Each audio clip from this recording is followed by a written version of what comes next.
इस वीडियो में हम सीखेंगे सड़क यातायात नियमों के उल्लंघन करने पर अपनाई जाने वाली चालान या शमन शुल्क प्रक्रिया के बारे में। जब कोई वाहन चालक यातायात नियमों का उल्लंघन करता है तो उसके खिलाफ यातायात पुलिस द्वारा चालानी कार्रवाई की जाती है।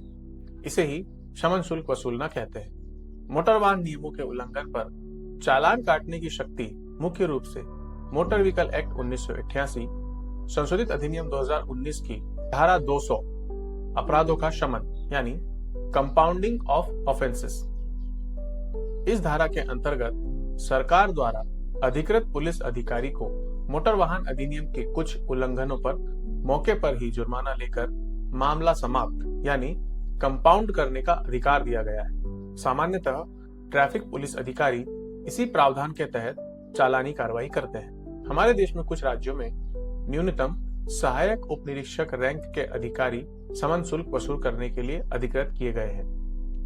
कुछ राज्यों में न्यूनतम उप निरीक्षक रैंक के अधिकारी को यह अधिकार दिए गए हैं कि वे वाहनों को रोककर उनके दस्तावेजों की जांच कर उल्लंघन पाए जाने पर शमन शुल्क वसूल कर सकते हैं।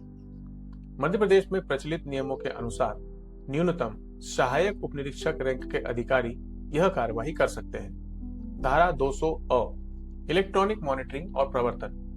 इस धारा के अंतर्गत सीसीटीवी कैमरा, एएनपीआर कैमरा या अन्य इलेक्ट्रॉनिक साधनों के माध्यम से यातायात नियमों के उल्लंघन की निगरानी कर ई चालान जारी करने के प्रावधान किए गए हैं। धारा 206 ड्राइविंग लाइसेंस जब्त करने की शक्ति गंभीर यातायात उल्लंघन जैसे खतरनाक ड्राइविंग, शराब पीकर वाहन चलाना आदि की स्थिति में पुलिस अधिकारी ड्राइविंग लाइसेंस जब्त करने की शक्ति रखते हैं। धारा 207 वाहन जब्त करने की शक्ति।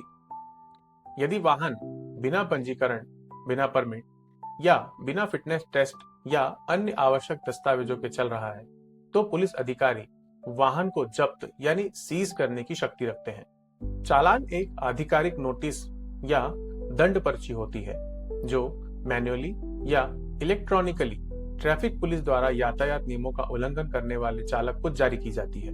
इस दंड पर्ची में उल्लंघन से संबंधित जानकारी और धारा और जुर्माने की राशि दर्ज होती है। वर्तमान में मुख्य रूप से दो प्रकार के चालान जारी किए जाते हैं। मैनुअल चालान।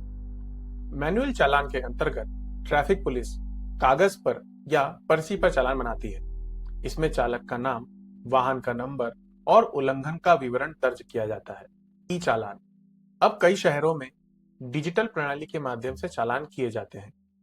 इसमें mobile device, pause machine, CCTV camera, ANPR system और स्पीड रडार इत्यादि के उपयोग से सीधे ऑनलाइन चालान जारी किए जाते हैं और वाहन नंबर और उल्लंघन की जानकारी तुरंत सिस्टम में दर्ज हो जाती है। साथ ही जुर्माने की जानकारी सीधे वाहन चालक तक पहुंच जाती है। चालान की प्रक्रिया सामान्यतः निम्न चरणों में पूरी होती है। ट्रैफिक पुलिस द्वारा वाहन को रोका जाता है। चालक से आवश्यक दस्तावेज मांगे जाते हैं। यदि किसी नियम का उल्लंघन हुआ है और उसकी पुष्टि हुई है तो चालक को चालान जारी किया जाता है। जुर्माने की राशि जमा करने की जानकारी वाहन चालक को दी जाती है। मैन्युअली प्राप्त चालान की राशि पुलिस द्वारा बैंक के माध्यम से ट्रेजरी में जमा की जाती है और ऑनलाइन जारी किए गए ई चालान की राशि सीधे सरकारी खजाने में जमा हो जाती है।